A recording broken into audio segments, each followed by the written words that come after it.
talking about how and when to support. Supporting is a really big part of the game. When you're playing as Survivor, there's 4 of you on the team. You're all teamed up, you're all aiming to win. You need to work together to get there.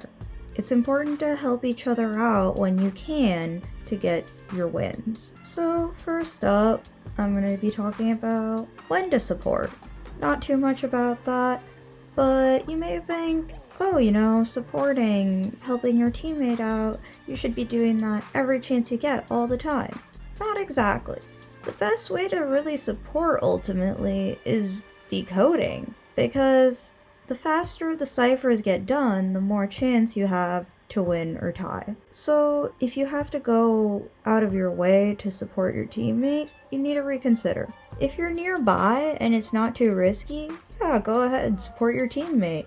Whether it's giving them a stun, dropping a pallet, or something else, go for it. But don't run across the map to harass the hunter just to support your teammate when instead you could be decoding. This is especially the case when there are multiple people that have some way to harass the hunter. Someone has to be decoding, because what are you stalling time for if the ciphers aren't getting done? Now, if your teammate is dead on chair and the last cipher is getting worked on, you should do everything you can to keep them alive. It kind of depends on what abilities you have in the moment, whether you're playing a harasser so you can stun the hunter or carry a survivor, or if all you can really do is body block or something else. But you should be doing as much as you can to keep them alive and stall time for that last cipher to get popped. Usually with accelerated decoding, you don't need to stall all that much time as long as someone is actually decoding the cipher. Now, if your teammate is dead on chair but the last cipher is not yet started, it's a little different. You don't want to take too many risks while trying to keep them alive, whether it's body blocking or harassing. So just try to think about the situation and think, if I go down here and then they go down before the last cipher pops, will we still be able to tie the match? If you can't, then don't play it too risky. If you still can tie, then go ahead. Keep harassing or body blocking or whatever it is.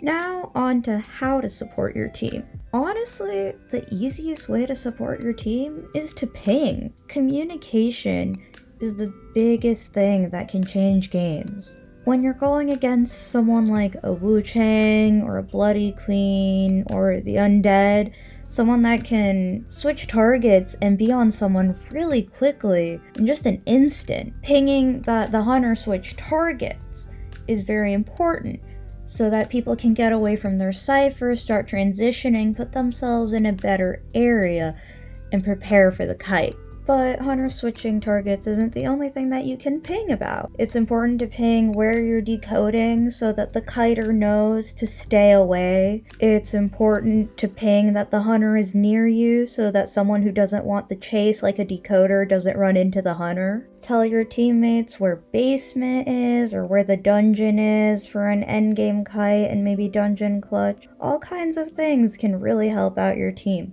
Communication is very, very important. Of course, I'm saying ping, but if you're in a voice call, you can just say those things. I'm just personally used to legendary rank mode, so at most I am in voice call with one person, so it is important to ping for the other people. There are lots of different ways to support your teammates. Harassers like Enchantress, Prospector, Wildling, Cowboy, Batter, Forward. They can stun hunters out of their abilities, whether it's Ripper's Invisibilities or Bloody Queen's Mirror or anything else. You can harass to give distance for the kiter by stunning or pushing the hunter, or maybe even carrying the survivor. Just be careful to not take too many risks, and you don't really want to go down unless the cipher is almost done.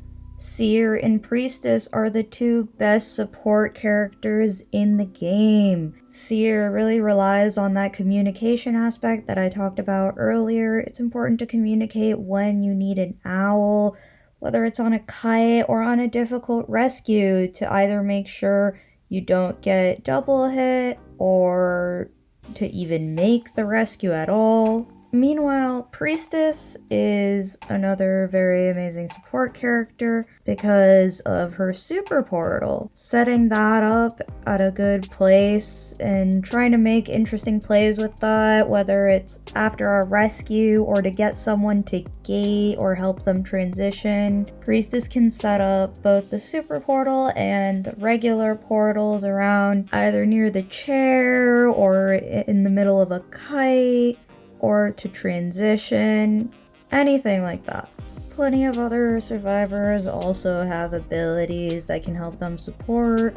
Entomologist with her bees, Doctor can body block, Embalmer's coffin can really help out with rescues, Acrobat's bombs, Barmaid, Postman's dog, Prisoner's little baby stun, Painter's paintings, Dancer's boxes, all of that can help support your team. There are also things you can do as just about anyone, no matter what kind of abilities you have. Against Photographer, if there's someone down, you can bait his card tricks so that he can't find them. Against Soul Weaver, you can take down the webs even while you're down so that they don't slow down other survivors while they're kiting or going in for a rescue, anything else. For Axe Boy, you can take down trees. Against Anne, you can take one of the cats so that it's on you instead, and so that it can't get onto the other survivor that's kiting. Other general things you can do. If someone's kiting near you and they're injured, drop a pallet for them. Sometimes they'll run past a pallet and you're full health right next to it, and they'll just run through the pallet and keep going because they'll just expect for you to drop it so that they don't have to risk getting hit through it, and then they can keep going. It'll get them distance and they can keep kiting for a lot longer. There's also different ways to body block. You can vault windows back and forth or body block entrances and certain gaps so that hunters can't get past you. It gives the survivor distance or let them struggle on balloons. When body blocking, just in an open area or something, both survivors need to help each other out a little bit. You need to keep track of each other and the hunter to make sure that you don't split up too much, and make sure that if the hunter swings, the person body blocking does take that hit. You can also help each other out by going in for difficult rescues together. One person can distract the hunter while the other person rescues. Sometimes you're just gonna try to bait the hunter into chasing you a little bit to buy any extra time that you can.